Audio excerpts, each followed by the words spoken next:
இந்த இஸ்லாமிய வாழ்க்கையை அல்லது இஸ்லாமியர்களை பற்றி நாங்கள் சொல்லணும் அப்படின்னா 80களுக்கு முன்னாடி வந்த திரைப்படங்களில் எல்லா இஸ்லாமியர்களும் நல்லவர்களாக இருந்தார்கள்.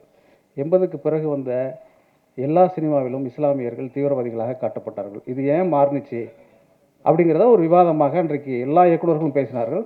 இன்றைக்கு தமிழ் சினிமாவில் இருக்கக்கூடிய முக்கியமான அத்தனை இயக்குநர்களும் அந்த விழாவில் கலந்து கொண்டு பேசிவிட்டு இறுதியாக பேசுகிற பொழுது எல்லோரும் ஒன்று சொன்னார்கள், இந்த படத்தை எடுக்க வேண்டும் என்றால் அடிப்படையில் இந்த இஸ்லாமிய வாழ்வை உற்றுணர்ந்த ஒருவரால் தான் எடுக்க முடியும், மீரா நீங்கள் எடுங்கன்னு சொன்னாங்க. இந்த இஸ்லாமிய வாழ்க்கையை அல்லது இஸ்லாமியர்களை பற்றி நாங்கள் சொல்லணும் அப்படின்னா 80களுக்கு முன்னாடி வந்த திரைப்படங்களில் எல்லா இஸ்லாமியர்களும் நல்லவர்களாக இருந்தார்கள். 80க்கு பிறகு வந்த எல்லா சினிமாவிலும் இஸ்லாமியர்கள் தீவிரவாதிகளாக காட்டப்பட்டார்கள். இது ஏன் மாறுனுச்சு அப்படிங்கிறத ஒரு விவாதமாக இன்றைக்கு எல்லா இயக்குநர்களும் பேசினார்கள். இன்றைக்கு தமிழ் சினிமாவில் இருக்கக்கூடிய முக்கியமான அத்தனை இயக்குநர்களும் அந்த விழாவில் கலந்து கொண்டு பேசிவிட்டு இறுதியாக பேசுகிற பொழுது எல்லோரும் ஒன்று சொன்னார்கள், இந்த படத்தை எடுக்க வேண்டும் என்றால் அடிப்படையில் இந்த இஸ்லாமிய வாழ்வை உற்றுணர்ந்த ஒருவரால் தான் எடுக்க முடியும், மீரா நீங்கள் எடுங்கன்னு சொன்னாங்க. குற்றவாளி இவங்க தான் தீவிரவாதம் அது இஸ்லாமியா இருந்து பார்க்கும்போது அந்த வழி தெரியும். நான் ஒரு நண்பரோட ஒரு படம் பார்க்க போகிறேன், படம் பேரை சொல்ல விரும்பலை. அவர் என் கூட படம் பிரிவு பார்த்துக்கிட்டு இருக்கேன், பாதையில் ஜாயின் பண்ணுறாரு. ஜாயின் பண்ணி பார்க்கும்போது அந்த படத்துலையும் இஸ்லாமியர்கள் பேராக அப்படி தீவிரவாதி லிஸ்ட்டு வாசி பார்க்க போகும். சமீபத்தில் ஒரு 1 இயர் பேக் அவரை டக்குன்னு இருந்துச்சு போயிட்டார், இன்னும் திருந்தலையா அப்படின்னு இருந்துச்சு போயிட்டார். அப்போ என்னன்னா அவங்க இஸ்லாமியர் அந்த படத்தை பார்க்கும்போது என்ன தொடர்ந்து நம்மளை எப்படியே தீவிரவாதிகளை காமிச்சிக்கிட்டு இருக்காங்களா, அது இஸ்லாமியராக இருந்து பார்க்கும்போது தான் அந்த வழி தெரியும். ஓடிடி தளங்களில், ஏன்னா இந்த மாதிரி படங்கள் இன்றைக்கு உலகம் முழுவதும் கொண்டாடப்படுது. இங்கே தான் அதுக்கான ஒரு வியாபாரமே உருவாகாமல் இருக்குது. ஜாபர் ஃபனாகி சமீபத்தில் எடுத்த ஒரு படம் அவ்வளவு பிரமாதமான ஒரு வெற்றியை உலகம் முழுவதும் கொண்டாடப்படுகிற வெற்றியை அடையுது. இங்கேருந்து ஏன் அந்த மாதிரியான சினிமாவுக்கு ஒரு வியாபார தளம் அமைக்கப்படலைன்னு எனக்கு ரொம்ப வருத்தமாக இருக்குது. ஏன்னா இன்றைக்கி ஓடிடியில் இந்த மாதிரி படங்கள் பார்க்குறதுக்கு ஒரு மிகப்பெரிய மக்கள் கூட்டம் உருவாயிடுச்சு. ஆனால் அது ஏன் மெயின் வியாபாரமாக மாற மாட்டேங்குது? மறுபடி நாம் வன்முறையை தூண்டக்கூடிய, நம்முடைய ஆபாசத்தை தூண்டக்கூடிய அதற்கான வியாபார தளங்களையே நம்ம உருவாக்கிக்கிட்டே இருக்குமே. அது ஏன்னா தொடர்ந்து முதலாளிகள் இதை செய்து கொண்டிருக்கிறார்கள்.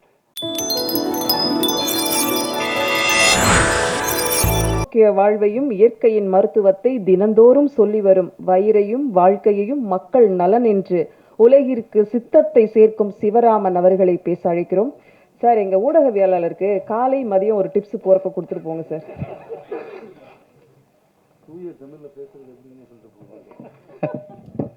முதல் முறையா திணை, வரகு, கம்பு, சாமையெல்லாம் பேசாம கொஞ்ச நேரம் கேட்டுட்டு போலான்னு மேடைக்கு வருவேன்னு எனக்கு கண்டிப்பா தெரியாது. ஒரு மாலை பொழுதுல ஒரு நாள் கோவை பயணத்தின் போது இயக்குனர் ராம் அவர்களை சந்தித்தேன்.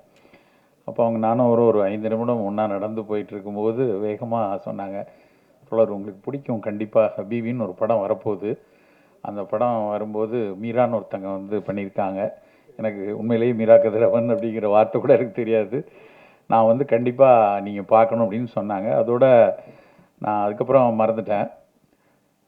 10 நாள் முன்னாடி திருநெல்வேலி போயிருந்தப்போ திருநெல்வேலியில் நான் இருந்த வீட்டுக்கு பின்னாடி முத்துராம் தேட்டரில், ராமமுத்துராம் தேட்டரில் அந்த படம் ஹபீபி போஸ்டரை பார்த்தீங்கன்னா, ஐயோ ராம் சொன்ன படமாச்சு அப்படின்னு மொத்தமாக வீட்டில் எல்லாரையும் ஒரு 6-7 பேரை சேர்த்து கூட்டிகிட்டு படத்துக்கு போய் ஒரு செகண்ட் ஷோவில் போய் பார்த்தோம். உண்மையிலே மனம் அப்படி கனத்து போயிடுச்சு. படம் பார்த்து முடிச்சுட்டு 1:30 மணிக்கு வீட்டுக்கு வரும்போது அது 10:45 காட்சி, வீட்டுக்கு வரும்போதே 1:30, 1:45, 2 ஆகிடுச்சு. ஆனால் 4 மணி வரைக்கும் எனக்கு தூக்கமே வரல. 4 மணி வரைக்கும் மனசெல்லாம் அப்படி அவ்வளோ கனத்து. ஏன்னா நான் பழையங்கோட்டைக்காரன், எனக்கு கடையநல்லூர் வாழ்க்கை தெரியும், எனக்கு காதர் மாமா உண்டு. சிவராமனாக இருந்தாலும் காதர் மாமா எங்கள் அப்பாவினுடைய நெருங்கிய நண்பர். அப்போ யூசுப்பும் சாரும் தென்னந்தோப்பு நண்பராக வரக்கூடியவர்களும் பேசிய காட்சியெல்லாம் அப்படியே என் மனசுக்குள்ளே எங்கள் அப்பாவும் காதர் மாமாவும் பேசிக்கிட்டு இருந்த மாதிரியே ஒரு உணர்வு இருந்துச்சு. பல நாள் நான் அதை மாதிரி என்னுடைய நண்பர்கள்ட்ட ஏங்கிலாம் சொல்லியிருப்பேன். எனக்கு எத்தனை இஸ்லாமிய நண்பர்கள் அங்கே இருந்தாங்க, நாங்கள் எப்படி கிளாஸில் இருந்தோம், ஆனால் இன்றைக்கி சமூகம் ஏன் இப்படி இருக்கிறது, எனக்கு கோவத்தோடு பல நேரம் பேசிக்கொண்டே இருந்ததுக்கு ஹபீபி ஒரு பெரிய விடுதலை கொடுத்துச்சு மனசில். அவ்வளோ நல்லா ஒவ்வொரு காட்சியும் ஒவ்வொரு விஷயங்களும் அவங்க கட்டமைத்திருந்தது. அதில் அந்த காஸ்டிங்காக இருக்கட்டும், அதில் ஒரு வார்த்தைகள் நான் பல நேரம் அப்படியே யோசிச்சு பார்ப்பேன். அதுக்கப்புறம் 5-6 நாட்களாகவே ஹபீபிக்குள்ளேயே இருந்தேன். நான் மருத்துவமனையில் பேசிகிட்டு இருக்கும்போது கூட நோயர்களோடு பேசும்போது கூட ஹபீபி பார்த்தீங்களா அப்படின்னு பரிந்துரை சீட்டில் கூட அது வர ஆரம்பிச்சிச்சு. அந்த அளவுக்கு இது சும்மா சோதனைக்காக சொல்லலை. நேற்று கூட ஒருத்தர் முகநூலில் நான் எழுதியிருக்கதை பார்த்துட்டு, சார் இன்னைக்கு சாயந்தரம் போகிறோம் அப்படின்னு சொன்னாங்க. ஏன்னா எனக்கு ரொம்ப மனசுக்கு வந்து இப்படியான படங்கள் வந்து பெரிய வெற்றியை பெறணும், உலகமே கொண்டாடணும், வசூலில் ஏன்னா அந்த படத்தை தயாரித்தவங்க, விநியோகித்தவங்க, அவங்களுக்கெல்லாம் இதில் ஒரு பெரிய மகிழ்ச்சி இருக்கணும். மீரா கதிரவனுடைய பெரு உழைப்பு இதில் இருக்குன்னு தெரியும். ஆனால் இதை வந்து சமூகம் எப்படி கொண்டாட போகிறது ஒட்டுமொத்தமாக? ஏன்னா நிச்சயமாக இதில் இருக்கக்கூடிய பல்வேறு கலை நுணுக்கம் அறிந்தவர்கள் எல்லாரும் கொண்டாடி தள்ளுறாங்க எல்லா இடத்துலையும். படம் பார்த்தவர்கள், முகநூலில் எழுத தெரிந்தவர்கள், முகநூலில் எழுதுகிறவங்க எல்லாருமே கொண்டாடி எழுதுகிறாங்க. ஆனால் சாமானிய மக்கள் எல்லாருமே கொண்டாடணுமேங்கிற ஒரு ஆதங்கம் தான் அந்த முதல் நாள் பார்த்துட்டு வந்தோடனே எனக்கு அப்படி தோணிகிட்டே இருந்துச்சு. அதில் எத்தனை காட்சிகள் ரொம்ப பிடிச்சிருந்தது. சாலியா அந்த கேரக்டரில் அவங்க பேசின விஷயங்கள், அப்புறம் அந்த அந்த நிலோஃபருங்கிறத கூட நிலவு அப்படின்னு ஒரு மொழியோடு பேசுனது வந்து ரொம்ப பிடிச்சிருந்துச்சு. அப்படி நம்ம ஊர் லாங்குவேஜில் எல்லாம் நிலவு ஏன் சொன்ன பேச்சை கேளு அப்படிங்கிற அந்த வட்டார மொழி, அதில் இருந்த விஷயங்கள், இப்படி பல விஷயங்கள் வந்து ஒரு இஸ்லாமிய ஜானசா எப்படி இருக்குங்கிறத வந்து அழகாக பார்க்க வச்சது யூசுஃபுடைய விஷயத்தையும். அப்படி ரொம்ப சொல்லிக்கிட்டே போகலாம். அவ்வளவு ஒரு நெகிழ்வான படம். இன்றைய திரைப்படங்கள் வந்து பல நேரங்களில் ஒரு வலியை தருகிறது. ஆனால் இப்படி ஒரு மனசுக்கு நெருக்கமாக ஒரு இதமான வாழ்வை பார்க்கணும். ஏன்னா எங்களை போன்றவர்கள் 80, 90களில் வந்து திரைப்படங்கள் எங்களை பல விஷயங்களில் கட்டமைத்தது என்று தான் நான் சொல்வேன். காதலிச்சதுக்காக இருக்கட்டும், இல்லைன்னா வாழ்வில் நட்பு, பல்வேறு விஷயங்களில் சினிமா எங்களுக்கு நிறைய விஷயங்களை கொடுத்துருக்கு. ஆனால் இப்போ இருக்கிற தலைமுறைக்கு ஒன்லி வெட்டு குத்து ரத்தம் களரி இது மட்டும்தானா அப்படின்னு ஏங்கிட்டு இருக்கிறப்ப ஹபீபி படம் வந்து இல்லை, இப்படியும் வந்து ஒரு மிகச்சிறப்பான படம் கொடுக்க முடியும்னு காமிச்சிருக்கிறது வந்து அவ்வளோ நெகிழ்ச்சியாக இருக்குது. ஒட்டுமொத்த திரைப்பட இந்த குழுவினருக்கும், இந்த திரைக்கு இதை கொண்டு வருவதற்காக மெனக்கிட்ட அத்தனை நண்பர்களுக்கும், இதை கொண்டாடி கொண்டிருக்கக்கூடிய அத்தனை மக்களுக்கும், ஊடகங்கள் அத்தனை பேருக்கும் ஹபீபியின் ஒரு மிகச்சிறந்த ரசிகனாக மனமார்ந்த நன்றியை தெரிவிக்கிறேன். அனைவருக்கும் வணக்கம். ஒரு நல்ல மாலை நேரத்தில் ஒரு மகிழ்ச்சியான நிகழ்வில் சந்திப்பது ரொம்ப சந்தோஷம் அளிக்குது. வந்திருக்கக்கூடிய பத்திரிகையாளர் அத்தனை பேருக்கும் நன்றி சொல்லி தான் இந்த நிகழ்வை ஆரம்பிக்கணும். ஏன்னா இந்த படத்தை கொண்டு போய் பரவலாக சேர்த்ததில் வந்து பத்திரிகைகள் தனிப்பட்ட முறையில் யோசிச்சு பார்த்திங்கன்னா பார்த்த ஒவ்வொருவரும் வந்து சமூக வலைதளங்களில் வந்து தொடர்ச்சியாக எழுதிட்டு இருந்தது தான் இந்த படத்தினுடைய மிகப்பெரிய வெற்றியை இன்றைக்கு கொடுத்துருக்கு. ஒரு 20-25 வருஷத்துக்கு முன்னாடி மீரா கதிரவன் அசிஸ்டன்ட் டைரக்டர் ஆகிறதுக்கு முன்னாடியிலேருந்து எனக்கு பழக்கம். தனிப்பட்ட முறையில் இப்படியான ஒரு வெற்றிக்காகத்தான் அவர் இத்தனை ஆண்டு காலம் உழைத்து கொண்டே இருந்தார்.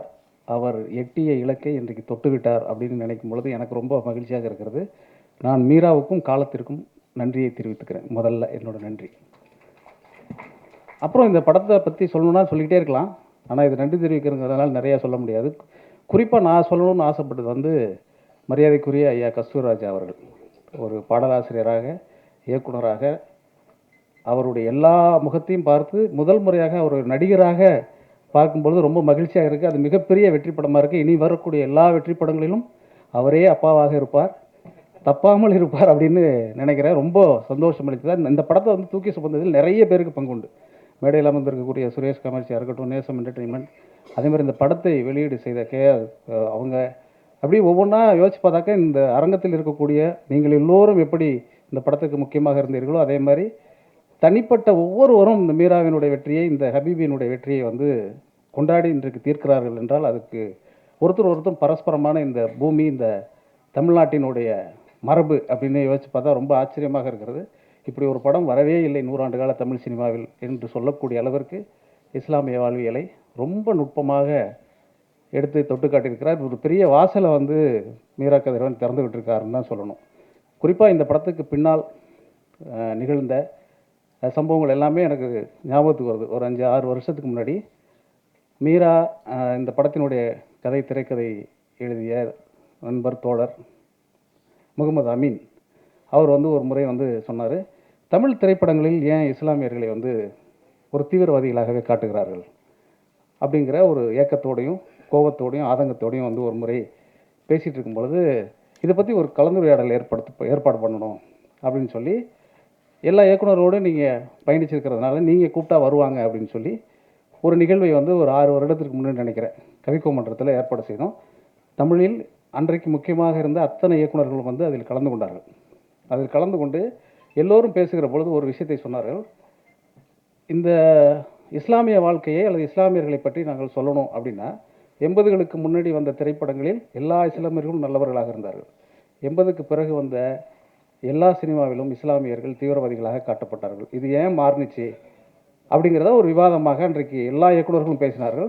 இன்றைக்கு தமிழ் சினிமாவில் இருக்கக்கூடிய முக்கியமான அத்தனை இயக்குநர்களும் அந்த விழாவில் கலந்து கொண்டு பேசிவிட்டு இறுதியாக பேசுகிற பொழுது எல்லோரும் ஒன்று சொன்னார்கள், இந்த படத்தை எடுக்க வேண்டும் என்றால் அடிப்படையில் இந்த இஸ்லாமிய வாழ்வை உற்றுணர்ந்த ஒருவரால் தான் எடுக்க முடியும்.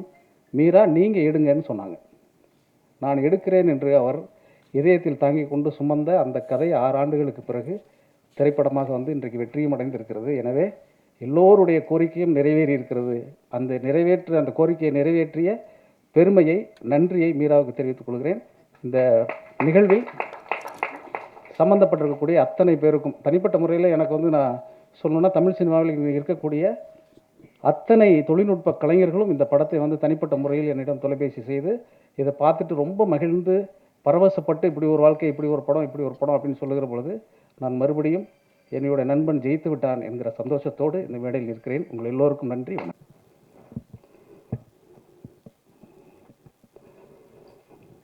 ஒரு பிரசாத் லேபில் விழாவுக்கு வரும்போதெல்லாம் வந்து கவிதா தோழர் நம்மளை பற்றி என்ன சொல்லுவாங்க அப்படிங்கிறது தான் சினிமாக்காரங்களுடைய பெரிய எதிர்பார்ப்பாக இருக்குது. நன்றி தோழர். எல்லாருக்கும் வணக்கம். காலையிலேருந்து சட்டசபை லைவ் பார்த்து ஒரு 4-5 பாலகிருஷ்ணா படத்தை ஒரே நேரத்தில் பார்த்த மாதிரி ஹேங் ஓவரில் இருந்தேன். இந்த ஒரு அமைதியான ஹபீபிங்கிற ஒரு அற்புதமான நிகழ்வுக்கு அழைத்து அந்த ஹேங் ஓவரை போக்குனதுக்கும் முதல்ல நன்றி. மீரா வந்து எனக்கு பல வருடங்களுக்கு முன்பு பழக்கம். மீரா வந்து எனக்கு எப்படி தெரியும்னா, அடூர் கோபாலகிருஷ்ணனையும் அரவிந்தனையும் பத்மராஜனையும் தோப்பில் பாசிலையும் பேசி கொண்டிருக்கக்கூடிய ஒரு அபூர்வமான சினிமா நண்பனாகத்தான் மீரா வந்து எனக்கு அறிமுகமானார். அவருடைய பேச்சுக்கும் சினிமாவுக்கு நான் அப்படி பேச ஆரம்பித்த பல தோழர்கள் வந்து அவங்களுடைய பேச்சுக்கும் வேலைக்கும் மிகப்பெரிய இடைவெளியை பிற்காலத்தில் நான் உணர்ந்தேன்.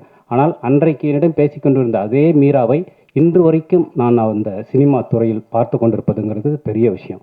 அதை வந்து தன்னுடைய படைப்புகளின் மூலமாக தொடர்ந்து மீரா செய்து கொண்டே இருக்கிறார். ஏன்னா அவருடைய படங்கள் வந்து இதற்கு முந்தைய படங்கள் கமர்ஷியலாக பெருசாக போகலனாலும் அவள் பெயர் தமிழரசி வந்து ஒரு முக்கியமான படம் தமிழில்.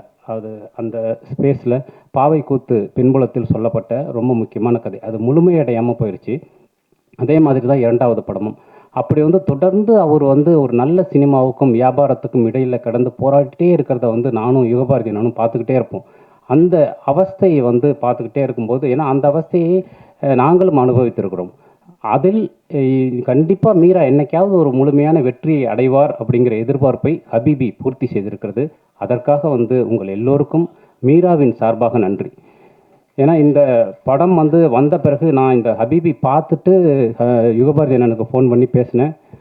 ரொம்ப நல்லா இருக்குண்ணே, ரொம்ப அற்புதமான ஒரு படைப்பு அப்படின்னு சொல்லிட்டு மீராட்டையும் பேசினேன். எனக்கு வந்து இந்த படத்தோடைய ரிசப்ஷன் எப்படி இருக்குங்கிறது தான் எனக்கு ரொம்ப ஆர்வமாகவும் இருந்தது. அப்போ படம் வந்த 2வது நாள் நான் மீராவுக்கு ஃபோன் பண்ணி, விமர்சனங்கள்லாம் ரொம்ப நல்லா வருது மீரா, ரொம்ப சூப்பராக இருக்குது, நீங்கள் ஜெயிச்சிட்டிங்க அப்படின்னு நான் மெசேஜ் பண்ணியிருந்தேன் அவருக்கு.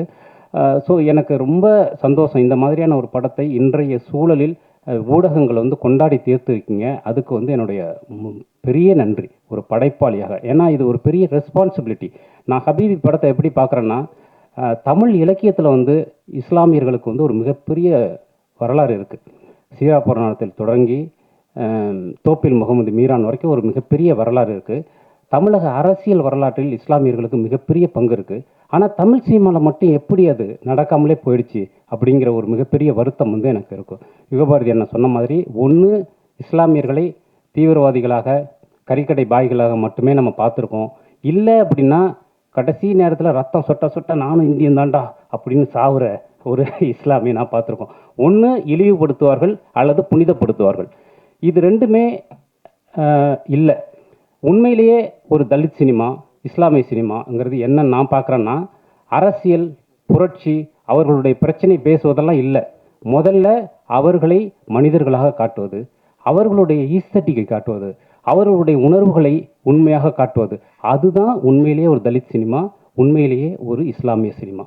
மெட்ராஸ் ஏன் ஒரு முக்கியமான தலித் சினிமாவை பார்க்கப்படுது அப்படின்னா, அந்த படம் தான் முதலில் வட சென்னையை சேர்த்த ஒரு தலித்திய வாழ்க்கையை வந்து ரொம்ப ஈஸ்தட்டிக்காக காட்டின படம், ரொம்ப அழகியலோட காட்டின படம். ஒரு தலித்துக்கு ஒரு காதல் இருக்கும், அவனுக்கு ஒரு அம்மா இருக்கும், அவனுக்கு ஒரு அம்மா சென்டிமெண்ட் இருக்குன்னே எனக்கு தெரியாது. நாம் பார்த்த 80களில் பார்த்த படங்கள் எல்லாம் அவங்க வந்து ஒரு பண்ணையார் வீட்டில் பின்னாடி தொழுவத்தில் இருப்பாங்க, அவங்களுக்கு ஒரு நெருக்கடி வரும் அப்படிங்கிறது மட்டும்தான். முதல்ல அவங்களுக்குள்ள இருக்கிற சக மனிதனாக பார்ப்பதற்கு, அவர்களை மனிதர்களாக உங்கள் கண் முன் வந்து நிறுத்துகிற படைப்பு தான் உண்மையிலேயே அரசியல் சினிமா. அதை வந்து அன்னைக்கு மெட்ராஸ் செஞ்சுது. அது வந்து ஒரு ஒரு அழகியல் சினிமாவாக அது ஒரு தலித் சினிமாவில் தொடக்கமாக இருந்தது. அப்படித்தான் நான் வந்து இந்த ஹபீபியை பார்க்குறேன். ஹபீபி வந்து இத்தனை வருடங்களுக்கு பிறகு இஸ்லாமிய வாழ்க்கையை, அதன் அழகியலை, அதன் மனிதத்தை, அதன் உறவுகளை நம் கண் முன்னாடி காட்டிய ஒரு படமாக நிற்கிது. அது மட்டும் இல்லாமல் ஒரு சினிமாவாகவும் வெற்றிகரமான சினிமாவாக நிற்கிது. எனக்கு ரொம்ப முக்கியமாக இதோடைய வெற்றியை கொண்டாட வேணும்னு நினைக்கிறது என்னென்னா, இன்றைக்கி இந்த மாதிரியான ஒரு படத்தை எடுத்துகிட்டு போய் தயாரிப்பாளர்கிட்ட சொல்லி நம்ம எடுத்துகிட்டு வந்து திரையில் கொண்டு வந்து வியாபாரத்துக்கு கொண்டு வரதுங்கிறது மிகப்பெரிய நெருக்கடியாக இருக்குது. சுரேஷ் கமாச்சி தோழர் இங்கே இருக்கார். இன்றைக்கி வந்து நீங்கள் படம் ஒரு கதை சொல்ல போனால் தயாரிப்பாளர்கள் நம்மளை எப்படி அணுகிறாங்கங்கிறது முக்கியமான விஷயம். 20 நிமிஷத்துக்கு ஒரு தடவை ரீல்ஸ் மூமெண்ட் வேணும் அப்படிங்கிறது தான் இன்றைக்கி இருக்கக்கூடிய ஒரு கோரிக்கையாக இருக்குது. அது என்னடா ரீல்ஸ் மூமெண்ட்டு எனக்கு தெரியவே இல்லை. ஆனால் எல்லா சினிமாலையும் ஒரு 10 ரீல்ஸ் மூமெண்ட் வேணுங்கிறது இன்றைக்கி ஒரு முக்கியமான ஒரு விஷயமா இருக்கும். இந்த மாதிரியான சினிமாவில் எங்கே போய் ரீல்ஸ் மூமெண்ட் வைப்போம்? பட் நம்முடைய வாழ்க்கையே ஏராளமான ரீல்ஸ் மூமெண்ட்டுகள் இருக்குது. அப்படி ஒரு உண்மையான இலக்கியத்தை தமிழ் சினிமாவுக்கு கொண்டு வர்றதுங்கிறது இருக்கு இல்லையா, இதோடைய வெற்றி வந்து இன்னைய சூழலில் ரொம்ப முக்கியமான விஷயமா பார்க்குறேன். கார்த்திக் நேதா சொன்னது மாதிரி இவ்வளவு இரைச்சல்களுக்கு நடுவில் இந்த படம் வந்து ஜெயித்திருக்கிறது அப்படிங்கிறது ஒரு மிகப்பெரிய நம்பிக்கையாக நான் பார்க்கிறேன். சிறை படத்தில் ஒரு காட்சி வரும், தமிழ் தோழர் எழுதின அந்த படத்தில். அந்த காட்சி வந்து இஸ்லாமியர்களை ஒரு பொது சமூகம் எப்படி பார்க்கிறது, எப்படி பார்க்கக்கூடாது அப்படிங்கிறது தான் அந்த ஒரு காட்சி. இந்த படம் எப்படி பார்க்கணும் அப்படிங்கிறத சொல்லுது ஹபீபி. அதுதான் வந்து இந்த படத்தின் மிக முக்கியமான வெற்றியாக நான் நினைக்கிறேன். இந்த படம் தமிழ் தோழர் சொன்ன மாதிரி ஒரு 100 வருடங்களுக்கு பிறகு ஒரு திறப்பை ஏற்படுத்தி இருக்கிறது. இந்த திறப்பிலிருந்து நிறைய நல்ல சினிமாக்கள், நிறைய சமூக சினிமாக்கள், நிறைய அழகியல் சினிமாக்கள், ஈரான் சினிமாக்கள் மாதிரி இங்கே உருவாகணும். அதற்கென்று ஒரு வியாபாரம் உருவாகணும் நான் நினைக்கிறேன் ஓடிடி தளங்களில். ஏன்னா இந்த மாதிரி படங்கள் இன்றைக்கு உலகம் முழுவதும் கொண்டாடப்படுது. இங்கே தான் அதுக்கான ஒரு வியாபாரமே உருவாகாமல் இருக்குது. ஜாபர் ஃபனாகி வந்து சமீபத்தில் எடுத்த ஒரு படம் வந்து அவ்வளவு பிரமாதமான ஒரு வெற்றியை, உலகம் முழுவதும் கொண்டாடப்படுகிற வெற்றியை அடையுது. இங்கேருந்து ஏன் அந்த மாதிரியான ஒரு சினிமாவுக்கு ஒரு வியாபார தளம் அமைக்கப்படலைன்னு எனக்கு ரொம்ப வருத்தமாக இருக்குது. ஏன்னா இன்றைக்கி ஓடிடியில் இந்த மாதிரி படங்கள் பார்க்குறதுக்கு ஒரு மிகப்பெரிய மக்கள் கூட்டம் உருவாயிடுச்சு. ஆனால் அது ஏன் மெயின் வியாபாரமாக மாற மாட்டேங்குது? மறுபடி நாம் வந்து வன்முறையை தூண்டக்கூடிய, நம்முடைய ஆபாசத்தை தூண்டக்கூடிய அதற்கான வியாபார தளங்களையே நம்ம உருவாக்கிக்கிட்டே இருக்குமே. அது ஏன்னா தொடர்ந்து முதலாளிகள் இதை செய்து கொண்டிருக்கிறார்கள். மக்களுக்கும் முதலாளிகளுக்குமே ஒரு பெரிய கேப் இருக்குது. முதலாளிகள் உருவாக்கக்கூடிய சந்தையில் எந்த பொருள் விற்கிறதோ அதன் பின்னாலேயே நாம் ஓடக்கூடியவர்களாக நம்மை மாற்றி வைத்திருக்கிறார்கள். அதை உடைத்து இந்த மாதிரியான படங்களுக்கு ஒரு மிகப்பெரிய வியாபார தளம் உருவாகணும்னு நான் கேட்டுக்கிறேன். அதையும் இந்த ஹபீபி மாதிரியான படைப்புகள் தொடர்ந்து செய்யும்னு நினைக்கிறேன். மீரா தோழர், நீங்கள் வெற்றி பெற்று விட்டீர்கள். சாதாரணமான சினிமா வெற்றி அல்ல இது ஒரு வரலாற்று வெற்றி. இந்த படத்தில் ரொம்ப முக்கியமாக பேச வேண்டிய இன்னொரு நபர் வந்து கஸ்தூரி ராஜா சார். ரொம்ப அபாரமான ஒரு நடிப்பு சார். ஏன்னா வந்து இந்த படத்தில் நான் வந்து திருவாரூர் மாவட்டத்தில், என்னுடைய ஊர் வந்து சரிபாதி இஸ்லாமியர்கள் கொண்ட ஒரு ஊர். அதனால் இஸ்லாமியர்களின் வாழ்க்கையை என்னுடைய தோழர்கள் நிறைய பேர் இஸ்லாமியர்கள். அதை நான் தொடர்ந்து பார்த்தவன். அப்படி வந்து ஒரு உண்மையிலேயே ஒரு இஸ்லாமிய தந்தையை பார்த்ததை போலவே இருந்தது உங்களை பார்க்கும்போது. ரொம்ப ஆச்சரியமான ஒரு உருமாற்றம். Thank you sir. அதுவும் இந்த மாதிரியான ஒரு படைப்பில் அவர் சொன்னார் எங்கிட்ட, கஸ்தூரி ராஜா சார் வந்து அவ்வளவு அர்ப்பணிப்போடு வந்து இருந்தார் அப்படின்னு சொல்லிட்டு. உங்களுக்கும் இந்த படத்தில் நடித்த அத்தனை பேருமே அற்புதமான பங்களிப்பை செய்திருந்தீர்கள். அதனால் Meera, love you, thank you so much. இது மாதிரி நிறைய படைப்புகள் கொடுங்க. நன்றி. தேங்க்யூ சார், நன்றி. அடுத்ததாக நாம் பேச ராஜமுருகன் சொன்னது மாதிரி தயாரிப்பாளர்கள் ரீல்ஸுக்காக படம் எடுக்கணும். நீ எங்கள் நிலமா சொல்லி சொன்னோம்னா இந்த விழா தான் பேசலாம். நாங்கள் கேட்கறது இல்லை, ஆடியோ கம்பெனிக்காரங்க வந்து ரீல்ஸ் போடுற மாதிரி பாட்டு கேட்குறாங்க. ஓடிடி படம் அப்படி கேட்குறாங்க. இதெல்லாம் தாண்டி நல்ல படம் கொடுக்கறதுக்காக போராடிட்டு இருக்கான். அப்படி தான் நேசம் என்டர்டைன்மெண்ட் வந்து இந்த படம் சூஸ் பண்ணியிருக்காரு. ஹபீபை பற்றி பேசுவோம். ஹபீபி வந்து இந்த படம் நான் முதல்ல எனக்கு ரஸ்ல தான் காமிச்சாரு மீரா. நான் ரஸ்ல பார்த்தோன்னே சொன்னேன், மீரா எனக்கு வந்து ஏன்னா ஃபஸ்ட்டு பிரமிப்பை பார்த்தது நான் கஸ்தூராஜா சார். ஏன்னா அவர் ஒரு இயக்குனராக தெரியும். அவர் நடிகர் அதில் வந்து அவர் ஒரு முஸ்லிமையாக வாழ்ந்திருப்பார். அவர் கைலி கட்டுறதா இருக்கட்டும், அவருடைய நடை உடை, அந்த அந்த அந்த கேரக்டர் கடைசி வரைக்கும் அப்படியே மெயின்டைன் பண்ணியிருப்பார். அவர் ஒரு ஒரு வந்து ஒரு ஈகோ, ஒரு வரட்டுக்கு கௌரவம் முடிச்சவர்னாங்க எங்கள் ஊரில். அந்த மாதிரி வந்து அந்த கேரக்டரை அப்படியே மெயின்டைன் பண்ணியிருப்பார். நான் மீராட்ட சொன்னேன், மீரா வந்து பிரமாதமாக பண்ணியிருக்காரு கஸ்தூராஜா சார், நான் எதிர்பார்க்கவே இல்லைன்னு சொல்லி முதல் இதே வந்து நான் மீராட்ட சொன்னேன். அப்போ மீரா எப்படி இந்த படம் போய் ஆடியன்ஸ் ரிசீவ் பண்ணுவாங்க அப்படின்னு சொல்லும்போது, அப்படிலாம் கிடையாது, கண்டிப்பாக ஏற்றுப்பாங்க. நல்ல படத்தை கொண்டாடுவதற்கு நம்ம மக்களும் சரி பத்திரிகையாளர்களும் தயாராக இருப்பாங்க. நம்ம பொதுவாக வந்து இங்கே ப்ரெஸ்ஸோ போட்டுட்டு வெளியில் நிற்போம், நாங்கள் ப்ரொடியூசர் டேரக்டர்லாம் வெளில நிற்போம், எல்லோரும் கை கொடுத்துட்டு நல்லா இருக்குது சூப்பராக இருக்குன்னு போவாங்க. அதை நம்பிடக்கூடாது. அது இந்த இடத்துல நம்மளுக்கு முகஸ்துதிக்காக சொல்லிட்டு போகிறது. அதை தாண்டி ஒரு ½ அன் ஹவர் ஒரு 1 ஹவர் வெயிட் பண்ணோம்னா ட்விட்டரில் ஆட்டோமேட்டிக்காக ரிவ்யூ வரும். அவங்கள அறியாமல் போடுவாங்க, இந்த படம் வந்து சூப்பராக அவங்கள அறியாமலே போடுவாங்க. அதுதான் உண்மையான ரிவ்யூ. அப்படித்தான் இந்த படத்துக்கு நடந்தது. இந்த படத்துக்கு ஹபீபிக்கு வந்து நான் பிரசவம் முடிஞ்ச உடனே நான் அப்படி தான் பார்ப்பேன். இப்போ ஒரு பிரசவம் முடிஞ்ச உடனே இவங்க சொல்கிறதெல்லாம் கேட்க மாட்டேன். இவங்க இங்கே வந்து சொல்லிட்டு போயிடுவாங்க, அதெல்லாம் எனக்கு தெரியும். இது எல்லா படத்தையும் நல்ல படம்னு சொல்லிட்டு போயிடுவாங்க. அதை தாண்டி ஒரு 1 ஹவர் ½ ஹவர் வெயிட் பண்ணுவேன், யார் என்ன எழுதுறாங்கன்னு பார்ப்பேன். அப்படி சில பேர்களுக்கு ஃபோன் பண்ணி கேட்பேன் எப்படி இருக்குன்னா. அப்படி தான் இந்த படத்தை விசாரிக்கும் போது நான் மீராட்ட சொன்னேன், நல்ல ரிவ்யூ வந்திருக்கு, கண்டிப்பாக வந்து இது வந்து பிக்கப் ஆகாமல். எனக்கு இந்த படத்தை பொறுத்தளவில் வந்து நிறைய கதாபாத்திரங்கள் வந்து எந்த கதாபாத்திரமே வந்து மிகைப்படுத்தினதாக இருக்காது, எல்லாமே இயல்பாக இருக்கான். நீங்கள் நடித்த அந்த சாலியா கேரக்டர் நடித்த அவங்க அந்த அதில் நிறைய டிஃப்ரெண்ட். எனக்கு நான் பார்த்தது என்னென்னா, அந்த அவங்க ஃபோனில் பேசுகிறத ரெக்கார்ட் பண்ணி டேப் ரெக்கார்டில் கேட்கும்போது ஒரு எமோஷனல் வச்சுருப்பாப்புல. அதுக்கப்புறம் வீடியோ காலில் பேசும்போது அந்த எமோஷனல் குறையும். அந்த டிஃப்ரென்ஸ் அழகாக காமிச்சிருப்பாப்புல. நீங்கள் எப்போவுமே நம்ம அந்த நாலாம் வெளிநாட்டில் இருக்கும்போது எங்கள் அம்மா கால் பண்ணும்போதெல்லாம் பார்த்தீங்கன்னா 2 வாரத்தை கூட பேச முடியாது, அழுதுருவோம், ஆட்டோமேட்டிக்காக வந்துடும். அந்த மாதிரி அந்த டேப் ரெக்கார்டில் அவங்களுடைய ஃபீலை ஷேர் பண்ணும்போது அது ஒரு மாதிரி ஃபீல் இருக்கும். அதுக்கப்புறம் அவங்க வீடியோ காலில் பேசும்போது டக்குன்னு கட் பண்ணிட்டு போயிடுவாங்க, எப்போ கல்யாணத்துக்கு வரீங்க அப்படின்னு சொல்லிட்டு பேசி கட் பண்ணிட்டு போயிடுவாங்க. அந்த எமோஷனல் குறைய மாதிரி காமிச்சிருப்பாப்புல. அது மாதிரி அந்த அந்த இன்னொன்று கூட வந்து மீரா வந்து மிகைப்படுத்தாமல் உண்மையாக ஒரு படைப்புக்கு நேர்மையாக சில விஷயங்களையும் பண்ணியிருந்திருப்பாப்புல. அந்த பொண்ணோட உணர்வுகளையும் அழகாக 15 வருஷம் பொறுத்து ஒருத்தர் வர்றாரு அப்படின்னு, அவர் சம்பாரிச்சிட்டு வர்றாரு, சென்ட் போட்டு வர்றாரு, வசதியாக இருக்கார், ஊரில் வீடு கட்டியிருக்காரெல்லாம் நம்ம பார்ப்போம். ஆனால் 15 வருஷம் அவர் இளமையை தொலைச்சிட்டு தான் வந்திருப்பார். அதை அழகாக காமிச்சிருப்பாப்புல மீரா. அந்த கேரக்டர் வந்து இன்னொரு கேரக்டர் மூலமாக அதை ஜஸ்டிஃபிகேஷன் கொடுத்துப்பார். அந்த ஹீரோ கேரக்டர் ஈசா வந்து சொல்லுவான், இப்படி ஒரு வாழ்க்கை எனக்கு தேவையில்லை, நான் வந்து எங்கள் சித்தி கஷ்டப்பட்டது மாதிரி என்ன கல்யாணம் பண்ணிக்கிற கஷ்டப்படக்கூடாதுன்ற மாதிரி. இப்படி எல்லா இடத்துலையுமே நேர்த்தியாக ஒவ்வொரு விஷயமும் அந்த படத்தை பற்றி பேசுகிறதுனா அவ்வளோ பேசலாம். கடைசியில் வந்து குலாப் பண்ணிட்டு போகிறேன்னு அவங்க சொல்லும்போது அதோடைய எக்ஸ்டென்சிவ் வெர்ஷன் தான் இப்போ வந்திருக்கு அந்த 100 சாமி படம் கூட.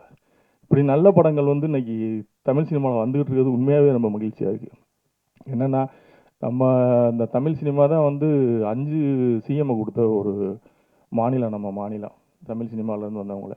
அப்போ மக்கள் வந்து நம்ம மேலே அந்த சினிமாவையும் நம்மளையும் எவ்வளோ நேசிக்கிறாங்கன்றத நம்ம புரிஞ்சுக்க வேண்டியது இருக்குது. அப்போ இப்போ டைரக்டர்ஸ்களுக்கு வந்து டைரக்டராக இருக்கட்டும், ப்ரொடியூசர், எல்லாருக்குமே வந்து ஒரு ரெஸ்பான்சிபிலிட்டி இருக்குது இந்த சினிமாவில். அப்படி ரெஸ்பான்சிபிலிட்டியாக படம் எடுக்கிறவங்க தான் இப்போ இங்கே கூப்பிட்டுருக்க ராசிமுருகனாக இருக்கட்டும், தமிழ் அவர்களாக இருக்கட்டும், எல்லாருமே சோசியல் ரெஸ்பான்சிபிலிட்டியோட நீங்கள் அப்படி தான் பண்ணணும்னு நினைக்கிறேன். என்னன்னா ஒரு படைப்புக்கு நேர்மையாக இருக்கணும். அப்படி தான் மீராவும் பண்ணியிருக்காரு. அது ஓடலை, நம்மளை நம்புகிற மக்களுக்கு நம்ம நேர்மையாக இருக்கணும். ஒரு நேர்மையான, ஏன்னா கமர்ஷியல் படம் பண்ணுறதுன்றது ரொம்ப ஈஸி. ஒரு 4 ஃபைட் வச்சிடலாம், ஒரு 3 சாங் வச்சிடலாம், ஈஸியாக பண்ணிடலாம். இந்த மாதிரி வாழ்வியலாக ஒரு படம் பண்ணுறதுன்றது ரொம்ப கஷ்டம். ஒவ்வொரு கதாபாத்திரத்துக்கும் ஒரு மேனரிசம் கொடுத்து பண்ணுறதுன்றது ரொம்ப கஷ்டம். அது நான் தமிழ்லாம் வந்து ராமநாதபுரம் மாவட்டத்தை சேர்ந்தவங்க, நாங்கள் வந்து இஸ்லாமியர்களோட எங்கள் ஊர்லலாம் பார்த்தீங்கன்னா, கீழக்கரையிலலாம் பார்த்தீங்கன்னா கல்யாணம் வைப்பாங்க. காலையில் 3 பேர் கல்யாணம் பண்ணுவாங்க, பொண்ணு மாப்பிள்ளை 2மே உள்ளூராக தான் இருக்காங்க. சாயந்தரம் 3 கல்யாணம் நடக்கும். காலைல அந்த 3 கல்யாணத்துக்கு 5000 பேருக்கு சாப்பாடு போடுவாங்க. சாயந்தரம் 3 கல்யாணம், அது 5000 பேர் டின்னர் போகும். 5000 பேருக்கு அந்த ஊரில் உள்ள எல்லாருக்கும் சோறு போடுவாங்க. அப்படி வந்து அந்த டிசம்பர் பூரா பார்த்தீங்கன்னா யார் வீட்லையும் சமைக்க மாட்டாங்க, அந்த ஊரே சமைக்காது, எல்லாரும் வந்து அந்த அப்படி உள்ள ஒரு சமூகத்தை வந்து நம்ம வந்து எப்படி தீவிரவாதிகளாக இது சித்தரிச்சாங்க. ஏன்னா நம்ம எல்லாருமே தமிழர்கள் தான், ஒவ்வொருத்தரும் ஒரு மார்க்கத்தை எடுத்துக்கிட்டோம். இந்த படத்தை கூட நம்ம இஸ்லாமிய படமாக பார்க்க வேண்டியதில்லை. இது ஒரு தமிழ் சமூகத்தில் இன்னொரு மார்க்கத்தை ஏற்றுக்கொண்ட ஒரு இனத்தோட படம் தான் இது. அப்படித்தான் நம்ம பார்க்கணுமே தவிர இது இஸ்லாமிய படம் அப்படிலாம் பார்க்க வேண்டியது இல்லைன்னு நினைக்கிறேன். அப்படி வந்து நம்மள்ட்ட அன்பை பரிமாறிக்கொண்ட இஸ்லாமியர்களை வந்து தீவிரவாதியாக காமிச்சது வந்து நம்ம தமிழ் சினிமா கடந்த 50 வருஷமாக செஞ்ச ஒரு பெரிய துரோகம் தான் அது. எல்லாத்துலேயும் வந்து ஒன்று அவங்கள வந்து தீவிரவாதியாக காட்டும், இல்லை சாம்பிராணி புகை போடுறான், இல்லை கறிக்கடை பாய், ஒரு 4-5 ஐடென்டிஃபிகேஷன் வச்சுருப்பான். நீங்கள் வந்து நம்ம பசங்கள்கிட்ட ஸ்கூலில் படிக்கிற நீங்கள் பசங்கள்கிட்ட தீவிரவாதினா எப்படி இருப்பான் அப்படின்னு கேட்டிங்கன்னா ஒரு தாடி வச்சு ஒரு குள்ளா வச்சு வரைஞ்சி காட்டும். அப்படி தான் நம்ம வந்து பொது புத்தியில் கொண்டு போய் வச்சிட்டோம். அதுக்கு மிகப்பெரிய பங்கு வந்து இந்த சினிமாவுக்கு வந்து உண்டு. அவங்க பண்ண வேலை தான் அது. இது தெரிஞ்சு பண்ணாங்களா தெரியாமல் பண்ணாங்களான்னு. அந்த துரோகத்தை செஞ்சதுக்காவது இந்த படத்தை, இந்த மாதிரி படங்களை வந்து நம்ம வெற்றி பெற செய்யணும். இத்தனை வருஷமா 50 வருஷம் நம்ம பண்ணது பக்கத்து நம்ம சமீப காலமாக நம்ம கண்ணுக்கு நேரம் நிகழ்ந்தது. இலங்கையில் வந்து 2019 நடந்த இனப்படுகொலை. ஒரு உரிமைக்காக போராடப்பட்ட ஒரு இனம் ஒரு மதத்தால் வந்து அழிக்கப்படுது. அவங்க பௌத்த மதத்தை எவ்வளவுங்க அன்பை போதித்த புத்தர், ஆசைய துன்பத்துக்கு காரணம் சொன்ன புத்தர் மதத்தை, பௌத்த மதத்தை தழுவியவர்களை கொன்னாங்க. யாராவது ஒரு படத்தில் பௌத்தர்கள் வந்து தீவிரவாதிகள் நம்ம காமிச்சிருக்கோமா? எந்த படத்துலையும் நம்ம தமிழ் சினிமா காமிச்சது கிடையாது. ஆனால் இஸ்லாமியர்கள் நம்ம தொடர்ந்து காமிச்சிக்கிட்டு இருக்கோம். இஸ்லாமியர்கள் நம்ம என்ன நினைக்கிறோம்னா எல்லாரும் பாகிஸ்தானில் உள்ள ஒரு இஸ்லாமியர்கள் இங்கே உள்ள இல்லை, எல்லாம் கன்வெர்ட் ஆனவங்க, நம்மளிருந்து போனவங்க. ஸோ அதை வந்து அந்த ஒரு பெரிய இதை வந்து உடச்சிருக்காரு மீரான்னு தான் சொல்லணும். அதுக்கு மீராவுக்கு வந்து ஒட்டுமொத்த சமூகமே வந்து நன்றி கடன் பட்டிருக்கு. நிறைய விமர்சனங்களையும் நான் பார்த்துருக்கேன். அதில் வந்து அது சரியில்லை இது சரியில்லை அதெல்லாம் ஒன்றும் கிடையாது. நீங்கள் ஆறாம்ன்றதை விட்டு வெளியே வாங்க. படம் பார்ப்பது ஆறாம்ன்றதை விட்டு வெளியே வாங்க. நீங்கள் எதோ ஒதுக்கி வச்சிங்களோ அதை தான் அடுத்த ஆயுதமாக பயன்படுத்தி உங்களுக்கு குற்ற சமூகமாக கொண்டு வந்து நிப்பாட்டிட்டான். நீங்கள் என்ன எதை நீங்கள் வேணான்னு சொல்லி ஒதுக்கி வச்சிங்களோ அதே ஆயுதமாக பயன்படுத்திக்கிறேன், அவ்வளோதான். நம்ம ஒரு நாட்டில் வசிக்கிறோம்னா நம்ம அந்த நாட்டோட இறையாண்மைக்கு கட்டுப்பட்டு போகலாம். அது அந்த நாட்டோட நம்ம அதெல்லாம் தாண்டி நம்மளை வந்து தொடர்ந்து வந்து ஒரு குற்றவாளி இவங்க தான் தீவிரவாதம் அது இஸ்லாமியாக இருந்து பார்க்கும்போது அந்த வழி தெரியும்.